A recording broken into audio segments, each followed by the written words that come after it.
Moșii Scorpion, ce faceți, dragilor? Bine ați venit la etalarea lunii februarie.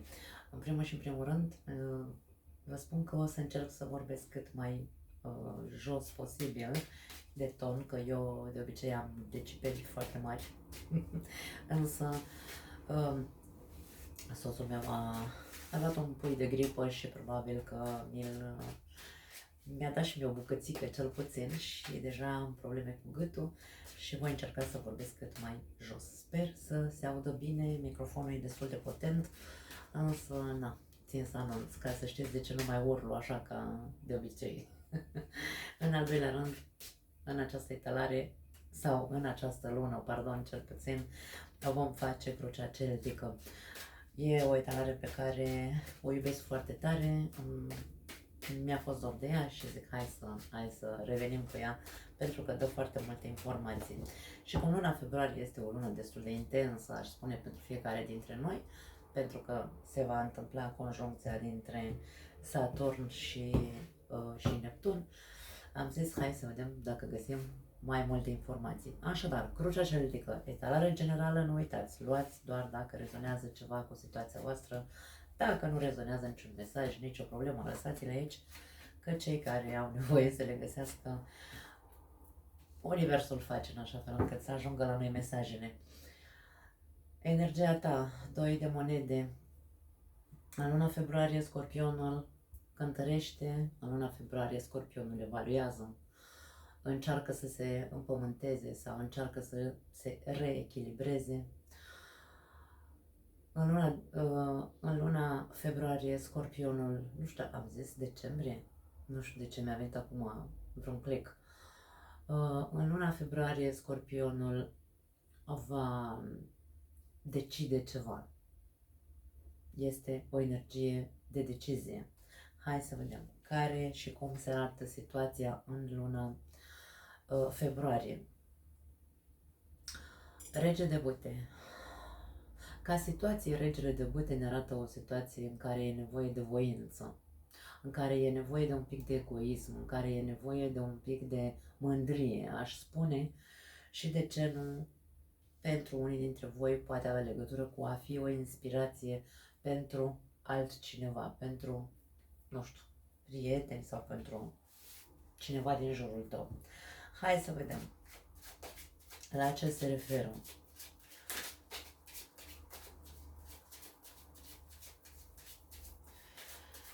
Regele de bâte poate fi și energia masculină din tine sau poate fi o persoană, în general un bărbat poate să fie, însă nu e bătut în cuie nimic.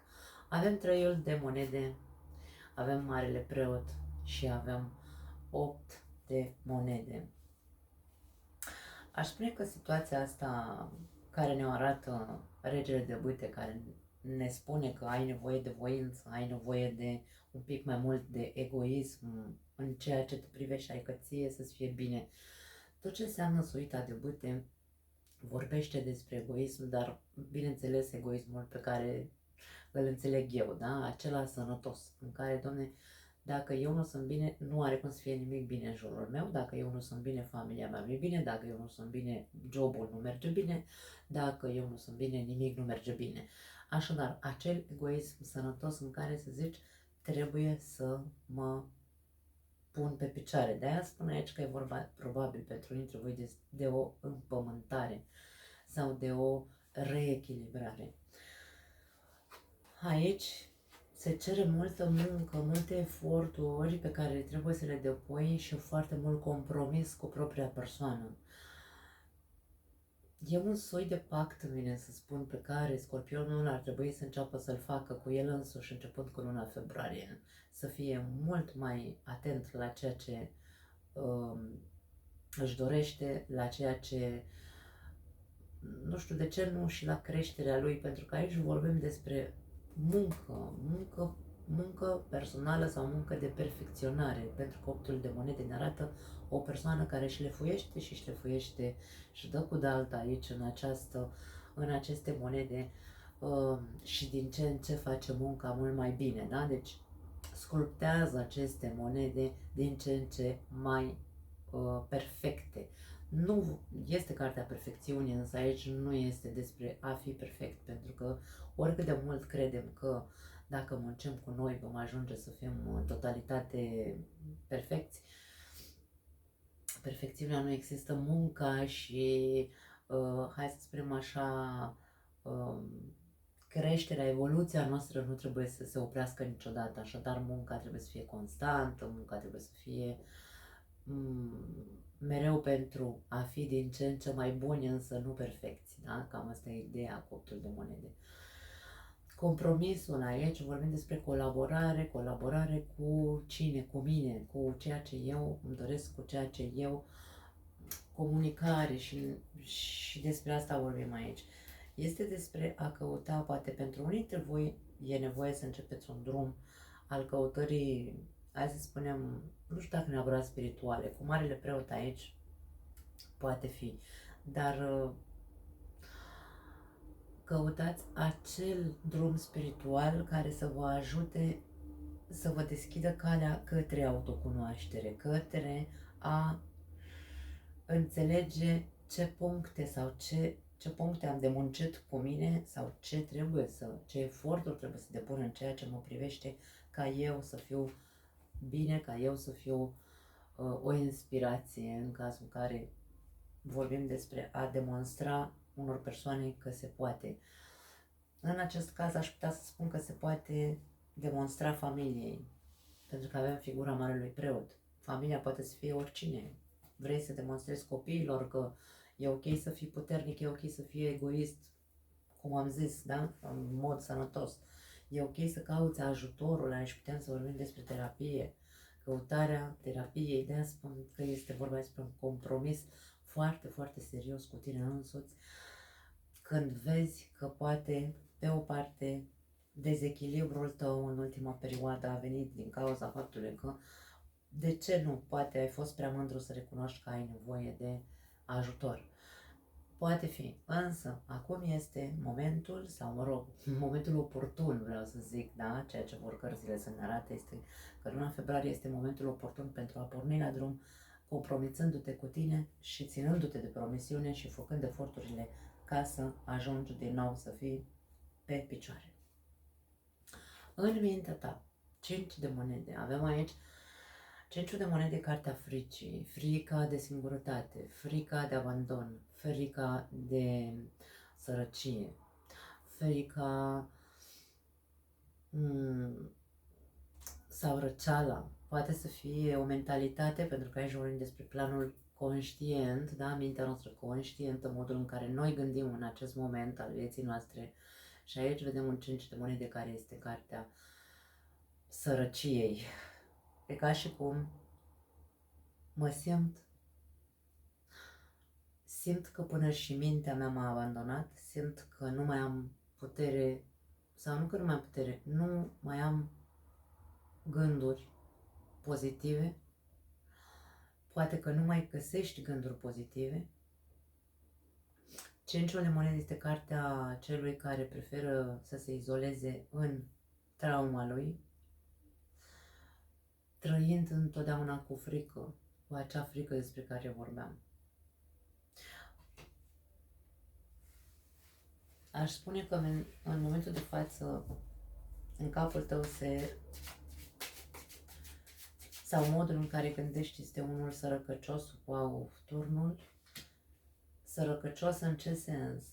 Că nu găsești lumina, nu găsești înțelegerea a ceea ce se întâmplă. Dar mie spun că nu e nevoie de niciun fel de înțelegere, n-ai nevoie să găsești o înțelegere. Tu tot cauți o înțelegere despre cineva, despre o situație. Tu cauți să înțelegi, însă vreau să-ți transmit, dragă Scorpion, că nu vei putea înțelege nimic dacă energia ta principală din punct de vedere mental este asta. Nu ai nicio șansă. Tu ești în căutarea unui adevăr aici, în legătură, sau unei, nu neapărat unui adevăr, ci unei clarități, să o numim. Însă, cum cauți? Cum să pretindem să găsim o claritate când mentalitatea noastră sau gândurile noastre sunt astea. Sunt foarte prăpăstioase, foarte negativiste. E ca și cum în întuneric încercăm să căutăm o lumină, dar nu avem nicio sursă de lumină. Adică nu avem un chibrit, nu avem un verigetor, nu avem nimic. Nu poți. Cenciul de monede la rândul lui este o carte de caută ajutorul. În tarotul clasic, aici nu avem aceeași imagine, însă se poate imagina, da? Ne putem imagina. Această persoană, în tarotul clasic avem două persoane, una în cârje și încă una pe lângă ea acolo, care merg prin vâj, așa, da? Prin viscol, pardon, vâj. Prin viscol. E zăpadă afară, e frig, se vede că sunt înghețate pentru că sunt amândouă așa, cumva cocoșate. Trec pe lângă această fereastră pe care o vedem aici, se arată și în cealaltă carte a Cenciului de monede din Rider White, în care poate fi reprezentată ca o fereastră unde există căldură, lumină, ceea ce această persoană nu vede acum în acest moment, de-aia spun că nu are o sursă de lumină. Și ei doi, acele două persoane din Cenciul de monede,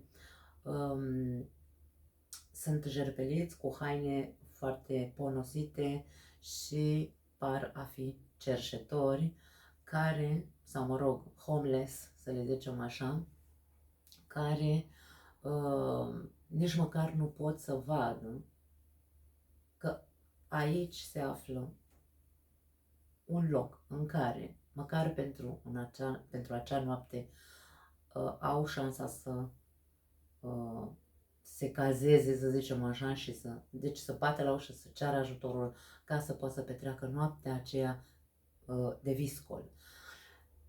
Insist, este o carte care ne arată faptul că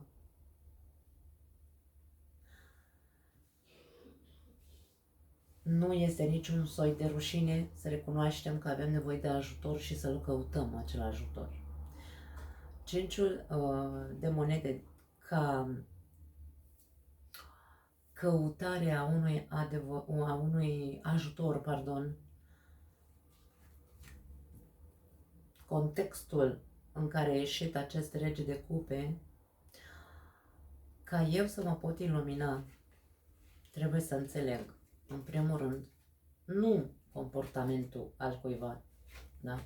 Ca să înțeleg eu din punct de vedere logic, cognitiv, ci trebuie să înțeleg, eu trebuie să înțeleg că am nevoie de terapie ca să pot să mă înțeleg pe mine și să-mi rezolv problemele astea pe care eu le am, pentru că astea sunt problemele mele în momentul de față. Eu am un dezechilibru, aici vorbim despre scorpioni, aici nu vorbim despre cei de pe lângă scorpioni. Întotdeauna etalările sunt făcute către zodia respectivă, da?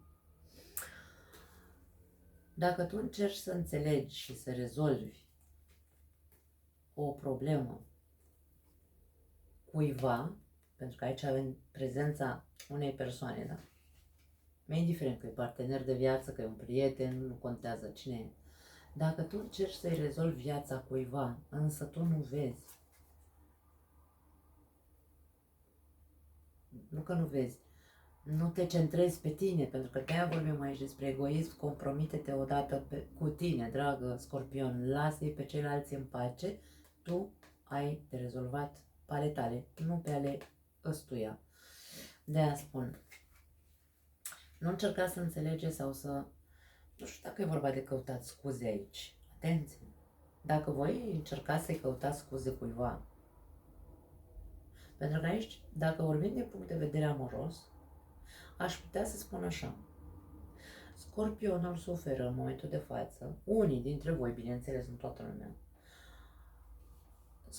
unii dintre scorpioni suferă în momentul de față pentru că ei au crezut că și-au găsit, hai să spunem,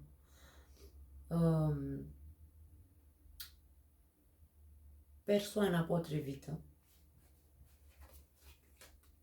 cu care să ajungă, de ce nu, în viitor chiar la o căsnicie. Sau, dacă sunteți deja într-o căsnicie, credeți că dacă faceți eforturi, o să vă puneți căsnicia pe picioare și așa mai departe. Da? Una este să simt că, da, domne, dacă facem eforturi, dacă facem o echipă, că aici vorba despre acel nucleu tip echipă, da? Dacă suntem o echipă, amândoi, dacă tragem la aceeași căruță, o să reușim. Însă, nu ținem cont de un aspect în care unii dintre voi, toate aceste eforturi pe care încercați să le faceți,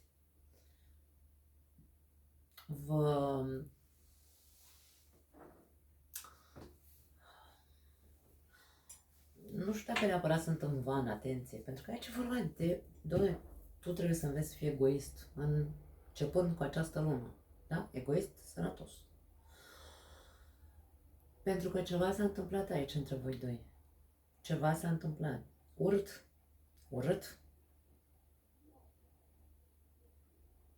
Poate fi vorba despre un colaps, poate fi vorba despre o despărțire, poate fi vorba despre o viitoare despărțire, poate a fost o discuție sau va fi o discuție în luna februarie despre despărțire.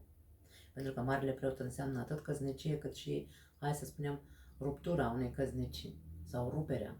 Marele Preot face și desface căsnicii, da? La fel ca justiția. Și aici vorbim despre asta. În mintea ta s-a petrecut un mare șoc pentru că ori ai primit vestea de la această persoană cum că, nu știu, ceva ți s-a revelat, ceva ce nu a fost plăcut urechii tale. Și atunci pare că din punct de vedere mental, scorpionii, unii dintre scorpioni sunt în momentul de față într-un fel de șoc, da? Sau într-un fel de colaps. Este un dezechilibru, pardon. Uite, un dezechilibru din ce punct de vedere? Na, asul te cope, ce mai vrei.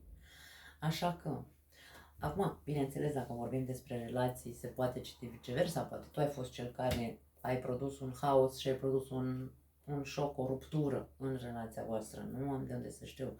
Se poate citi viceversa, bineînțeles. În subconștient, diavolul, wow! Dragii mei, diavolul ne arată întotdeauna obsesii, ego poate să fie control sau nevoia de control. Avem temperanța.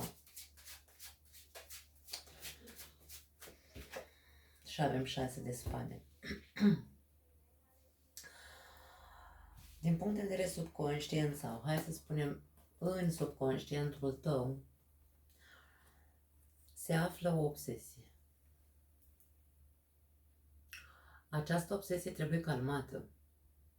Obsesia poate avea, atenție că și diavolul vine cu frică. Dacă aici am văzut frică în cenciul de monede, și diavolul înseamnă tot frici. Frici din alea, panică, da? Panică, atacuri de panică, pardon, anxietate, are legătură cu trecutul, are legătură cu un bagaj pe care tu l-ai tot cărat după tine, poate ani de zile, și nu ai reușit, da? În tine s-a instalat această... Mie vine să spun că e traumă și faptul că s-a instalat frica foarte tare sau faptul că există această obsesie nevindecată, pentru că aici avem, între aceste două cărți, avem Cartea Vindecării, da? Când nu vindecăm ce avem în subconștient, adică traumele din trecutul nostru, nu contează dacă sunt din copilărie, dacă sunt din alte relații, dacă sunt de-a lungul vieții, habar n-am, s-au întâmplat multe evenimente care mi-au provocat traume, însă s-au dus în subconștient, da? Și s-au băgat, eu îmi imaginez subconștientul nostru ca fiind un loc din capul nostru, nu contează, tu pune-l unde vrei tu, cu sertărașe unde am încuiat cu cheia, pentru că de-aia îl numim subconștient, e foarte greu să avem acces la el, încuiem cu cheia ceea ce nu vrem să, nu că nu vrem să acceptăm, nu mai vrem să intrăm în contact cu acel eveniment, acea traumă din acel sertăraș, pentru că doare prea tare. Însă, aici se cere vindecarea tuturor acelor lucruri din trecut care ți-au provocat frică, panică, anxietate și obsesii.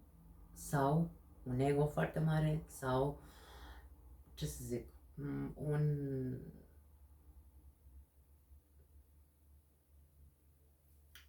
cum se cheamă,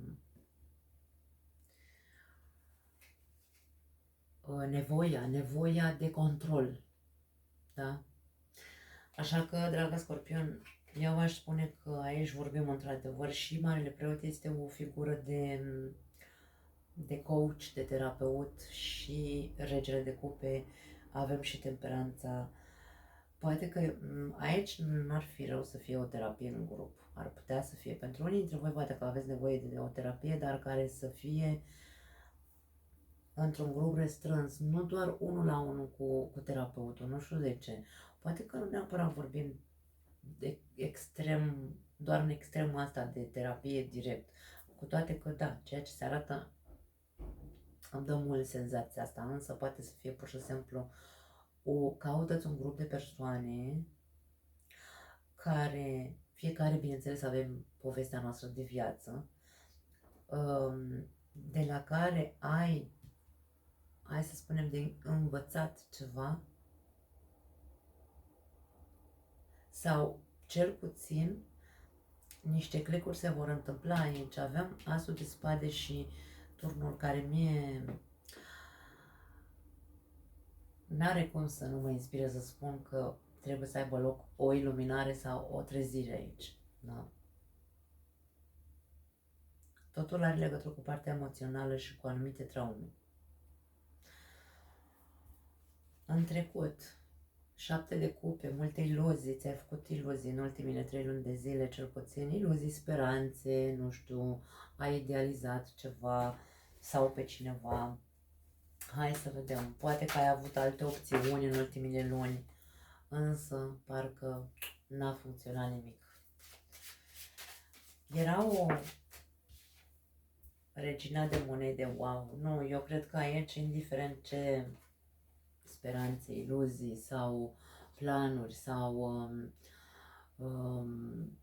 speranțe ai avut, nu s-au concretizat. Dar de ce nu s-au concretizat? Pentru că aici era ca și cum te limitai în a fi doar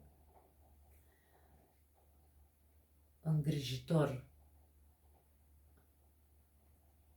doar să ai grijă, da? Pentru că avem mama răniților aici. Mama răniților, regina de monede, se îngrijește de ceilalți. Este genul de mamă universală, da? Care stă și ce face o mamă? Spală, calcă, face piața, face de mamă dacă are copii, sau face de mamă față de partenerul de viață. Nu este, hai să spunem așa, energia feminină despre care trebuie să facem o diferență între energia feminină ca mamă și energia feminină ca femeie, da? Așadar, indiferent ce iluzii, ce speranțe, nu știu, ce vise ți-ai făcut sau ce opțiuni credeai că ai în trecut, nu au funcționat din cauza faptului că limita ta sau piedicile cele mai mari au fost din cauza comportamentului tău. Nu trebuie să te comporți, să stai să ții de grijă nimănui, fiecare pentru el în această viață, dragii mei, că altfel nu învățăm nimic, da? De-aia ți se cere ție individualitate, de-aia ți se cere ție egoism, de-aia ți se cere ție atâtea lucruri acum, în acest moment, începând cu luna februarie. Mie vine să spun că ar trebui să-ți schimbi aici. Schimbă-ți sau rezolvă-ți problema cu a fi doar mamă pentru cei din jurul tău. Nu, Doamne ferește. Nu, nici de cum. Trebuie să fii bărbat sau trebuie să fii femeie. Nu trebuie să fii mamă sau tată, da? În viitor, Din nou o carte de trezire, judecata. Judecata este o carte de aha, am înțeles în sfârșit. Dacă aici, poate că începând cu luna februarie se întâmplă niște aha-uri, dacă vă dați voie să se întâmple aha-urile, le veți vedea. Vedem că aici ceva se va schimba în următoarele 3 luni de zile. Vedem un soi de renaștere. Să nu uităm că aici vedem aceste persoane care, în momentul în care a venit mesajul, pentru că judecata este o carte de mesaj, vedem un înger cu o trompetă în mână care vine și trezirea. Și aceste persoane decid să se trezească, să asculte cuvântul Domnului sau a Universului, numește-l cum vrei tu, da? Deci aici se întâmplă un click pentru unii dintre voi sau cel puțin vor veni mesaje către voi, hai să zicem de acum, în 3 luni de zile sau când se, cum spun, de pe o perioadă mai îndelungată de 3 luni de zile, vor veni mesaje care au rolul să vă trezească din morți, pentru că aceste persoane în tarotul Rider-Waite le vedem în niște coșciuge care ies din acele coșciuge și se ridică, ca și cum Lazare, scoală-te și mergi, cam asta e, ia uite, împărăteasa. Da, și as de monede. Este foarte clar că aici va avea loc o materializare în viața unora dintre voi. Este vorba despre, dacă e vorba despre trezire, în sfârșit voi găsi, să zicem, mesajul concret. În următoarele 3 luni de zile vei găsi mesajul concret care să te facă să înțelegi cu adevărat ce înseamnă să fii o persoană sănătoasă, completă pentru mine. Pentru mine împărăteasa este persoana cu energia cea mai completă. Ea înglobează cele 4 regine, așadar înglobează cele 4 energii. Apă, foc, pământ și aer. Toate cele 4 energii ca experiențe de viața unui individ. Așadar, în următoarele 3 luni de zile, dacă, mai ales aici, dacă vedem că unii scorpioni se îndreaptă către terapie sau către un grup de persoane, că până la urmă, dragii mei, eu n-am făcut nicio oră de terapie în viața mea, n-am făcut nicio oră de cursuri de spiritualitate sau de, habar n-am, de cunoaștere personală sau de dezvoltare personală.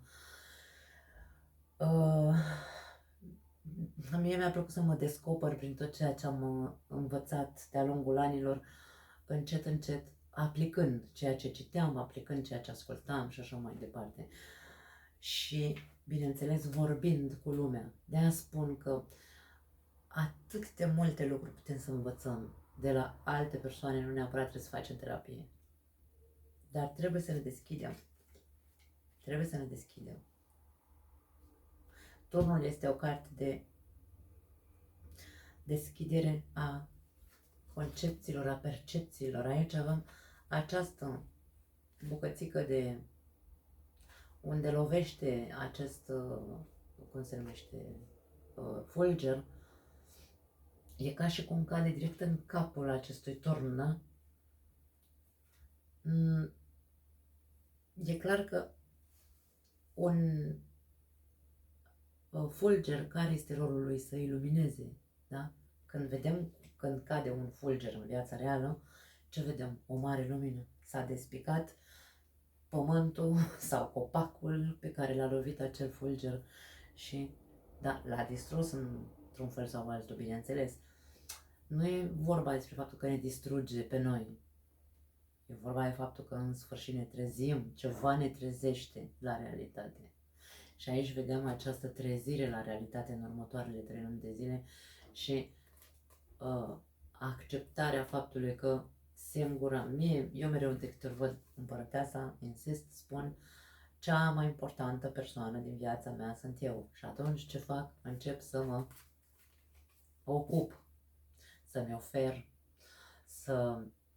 împărăteasa înseamnă generozitate, dar înseamnă o generozitate sănătoasă, nu această generozitate a reginei de monede care nu face decât să fie slugă și îngrijitoare. Nu e despre asta. Împărăteasa știe cine este, știe ce merită. Aici avem trezirea care îi va arăta îți va arăta ce meriți, cât meriți, cine merită, cine te merită și tot ce înseamnă pentru tine valoare personală. Asta înseamnă împărăteasă. Da.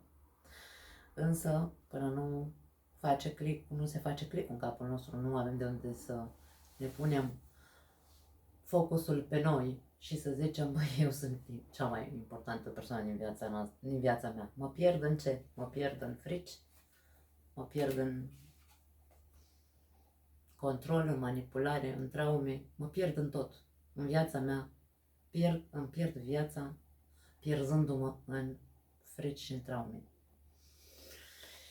Așa că eu aș spune că, într-adevăr, în următoarea perioadă, cel puțin începând cu luna februarie, în viața scorpionilor, se vor întâmpla, în viața scorpionilor care vor, bineînțeles, să vadă anumite lucruri, care au nevoie de compromisul lor, viața lor se va schimba, aici avem abundență, avem stabilitate, avem o nouă construcție, o nouă persoană, o renaștere, exact ceea ce voi reprezentați.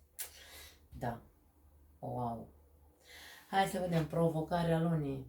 6 de monede. Provocarea lunii este exact ceea ce vedem aici, împământarea și, hai să spunem,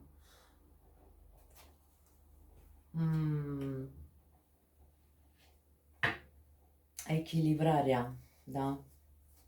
Hai să vedem. 6 de monede este o carte și ea de generozitate. Nu știu la ce tip de generozitate se referă, însă se referă mult la echilibru.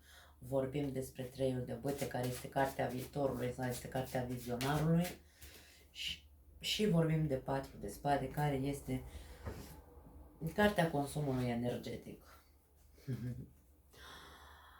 Dacă provocarea este să te pui pe picioare și să fii corect, pentru că până la urmă și la coadă 6 de monede este cartea egalității, domne. Trebuie să învăț odată, da? Sunt provocat să învăț ce înseamnă să fiu corect cu mine, cu ceilalți, ce înseamnă să fiu corect sau să fiu echilibrat, ce înseamnă să fiu generos, cine merită generozitatea mea, cine merită să-mi consum.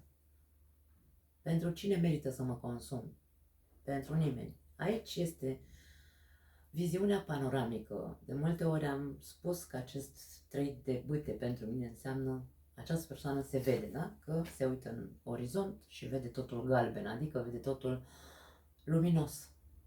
Își dorește să ajungă pe acel tărâm luminos, însă viziunea trebuie să fie panoramică. Dacă noi nu vedem povestea cu care ne confruntăm aici, de avem frecile astea, dacă nu vedem cu perspectivă sau din perspectivă înaltă și nu facem decât să o vedem așa, aoleu, numai cu plâns, numai cu consum, numai cu dureri de cap multe aici, da?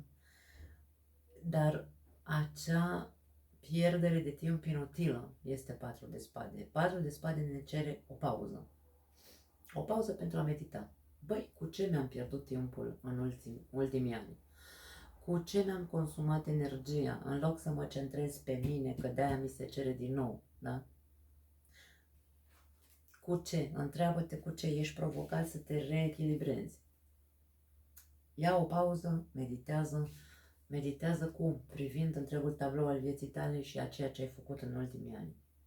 În ceea ce te privește, mă refer, da? Pentru că dezechilibrul e al tău, nu e al meu, nu e al lui ăsta de care ai tu grijă aici. Da? Surpriza, forța și puterea. Ce să vezi? O putere sănătoasă aici este puterea de autocontrol, puterea de a învinge orice vine către tine, da? Este forța care zace în interiorul nostru, cu care putem învinge orice obstacol în această viață. Obstacolul este leul, pentru că e un animal sălbatic. Pentru că puterea noastră mentală este infinită. În cartea Forța, aici nu se vede însă în tarotul Rider-Waite, nu știu dacă o ieși și eu îmi vedeau, avem deasupra capului acestei femei, pentru că mereu este o femeie în cartea Forța, nu neapărat pentru că e vorba despre femeile sunt puternice, nu, e vorba despre pur și simplu cum chiar și o femeie poate domina un dita mai animalul, da? Adică își poate domina animalul interior. Pentru că animalul ăsta sălbatic este ego-ul nostru pe care trebuie să învățăm să-l ținem în frâu. De aia, cartea Forța se referă la ego. Însă, puterea ta este infinită și surpriză, surpriză, probabil că în sfârșit vei înțelege mult mai multe lucruri în următoarele luni. Nu cred că este acum. Acum abia se petrece un dezastru, un click, nu știu, niște frici care ies din nou la suprafață. Avem rata norocului și avem moartea. Wow! 3 arcane majore super intense. Surpriza, dragii mei, roata norocului este o carte de surpriză pentru că nu știm la ce să ne așteptăm când apare cartea asta. Nu este roata norocului că vine norocul peste tine, cum se interpretează pe alte canale, nici de cum. Însă, na, fiecare face cum crede tarotul. Surpriza este că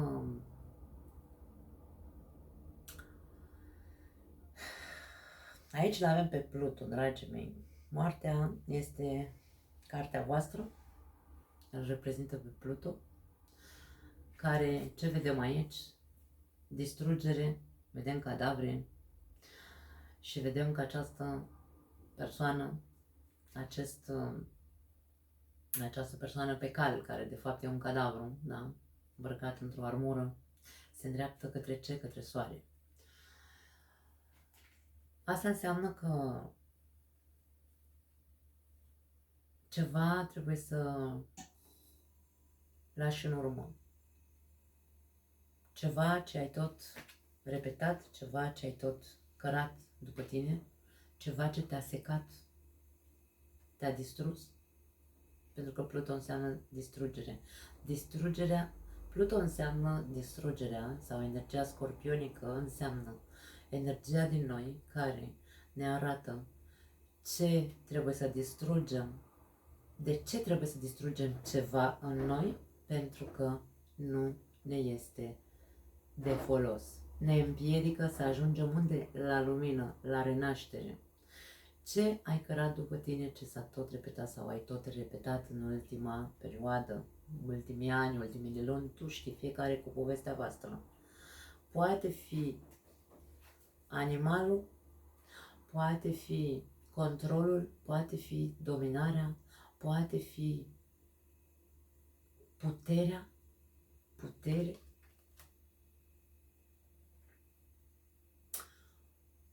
poate fi forța cu care tu ai dus, poate, de ce nu, cu o certă demnitate, multe pierderi. Aici e ca și cum încearcă să ți se spună că trebuie exact cum s-au așezat cărțile, eu mereu le interpretez cum se așează. Moartea spune să lași odată în urma ta tot ceea ce ai repetat. Tu știi ce s-a repetat, tu știi ce ai repetat. Că e un comportament, că e o mentalitate sau, mă rog, tipare de comportament, tipare de a gândi aici pline de frici, ego, nu știu, fiecare cu povestea lui, insist. Ideea este că trebuie distrus acea roată de hamster în care te-ai învârtit în ultimul timp. Eu aș spune că cel puțin un an de zile. Un an de zile cel puțin, unii dintre voi.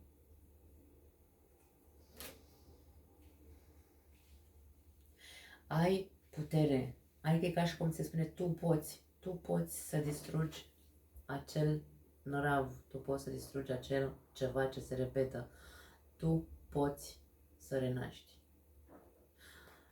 Aici poate fi ceva de destin, atenție. Poate fi ceva de destin. La ce mă refer când zic destin? Pentru unii dintre voi poate fi vorba, pentru că aici e vorba despre surpriză, poate fi vorba despre surpriză, ți se mai dă un, n-aș spune o cumpănă, că nu, Doamne ferește, nu vreau să sperii pe toată lumea, pe nimeni, pentru că sunt multe persoane care intră în panică și mai sunt aici niște, se văd anumite chestii care unii dintre voi probabil că suferiți de atacuri de panică, de aia spun că mergeți la terapie, dragii mei. Aici e vorba despre, se va repeta un scenariu foarte urât aici cu moartea. Ceva ce se poate simți ca noaptea neagră a sufletului pentru unii dintre voi. Nu pot să spun, nu e vorba de un deces, moartea nu înseamnă decesul cuiva, atenție. Ieșiți din aceste concepte pe care le explică alții. Moartea în tarot nu înseamnă moarte fizică, înseamnă moartea de aia se spune noaptea neagră a sufletului, pentru că ceva moare în mine sau ceva moare în viața mea, dar nu fizic, nu o moarte fizică, metaforic vorbind. Ceva se distruge, ceva se repetă sau e ceva destructiv care se repetă și e ca și cum e mâna destinului, pentru că îți va arăta cât de mult, cât de capabil ești, da? Să rezolvi odată situația asta, pentru că vei vedea încă o dată ce se repetă.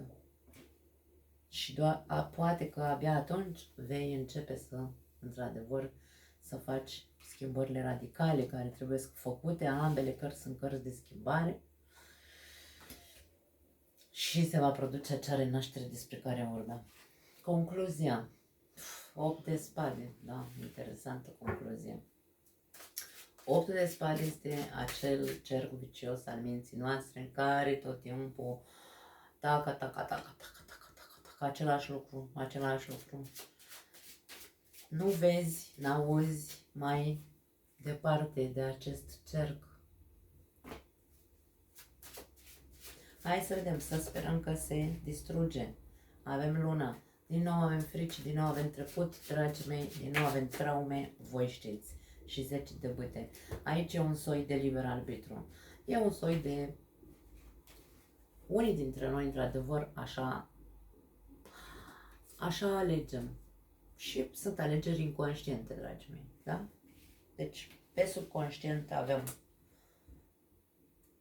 sfatul de vindecare a traumelor din trecut sau a tuturor acelor chestii care te țin în frici și ai nevoie tu să le controlezi, inclusiv ego-ul. Ți se spune să-ți vindeci acele lucruri și aici putem să vorbim despre comportamente inconștiente, nu ne dăm seama că suntem toxici și pentru noi și pentru ceilalți, nu ne dăm seama că trebuie să ajungem să ne liniștim odată pentru totdeauna. Sunt comportamente inconștiente. De-aia vorbim despre acest aspect. Ce vreau să spun de fapt. De multe ori, cum aici în 8 de spade avem liberul arbitru, de foarte multe ori în 8 de spade suntem capabili să alegem, să facem un pas, să ieșim de acolo, pentru că picioarele acestei persoane nu sunt legate. Ea este, bine, aici nu se vede, dar în tarotul, din nou, Rider White se vede cu foarte mare claritate că această persoană din 8 de spade nu este înconjurată de toate spadele, cum vedem aici, este înconjurată, hai să o căut, nu, de fapt, da, că am scos cărțile, ce să mai discutăm, de clarificare. Vreau să încerc să, da, îmi pare rău că poate unii dintre voi nu vreți să așteptați, dacă nu vreți să așteptați, derulați. Uite că l-am găsit repede ca să explicăm bine. Vedem imaginea acestei persoane care de ea se spune că reprezintă liberul arbitru. Într-adevăr, această persoană nu este absolut deloc comodă, suferă, este un soi de prizonierul propriei povești mentale, pentru că aici spadele știm că înseamnă gândurile noastre sau modul în care noi vedem o situație, că e ca și cum n-am ieșire din acea situație, are ochii bandajați, adică este oarbă sau orbită de poveste sau se lasă orbită de poveste, ok? Este legată la mâini și mâinile legate de trup, ca și cum este înțepenită și se simte impotentă de a ieși din acea situație, însă avem drum liber aici. Nu e înconjurată de spade, cum e aici. Da? Asta vrea să spună că indiferent cât de frică ți este pentru că nu vezi, în momentul de față ești legat în acea poveste. Nu vezi ieșirea, nu vezi deznodământul vieții tale, poveștii tale, nu contează.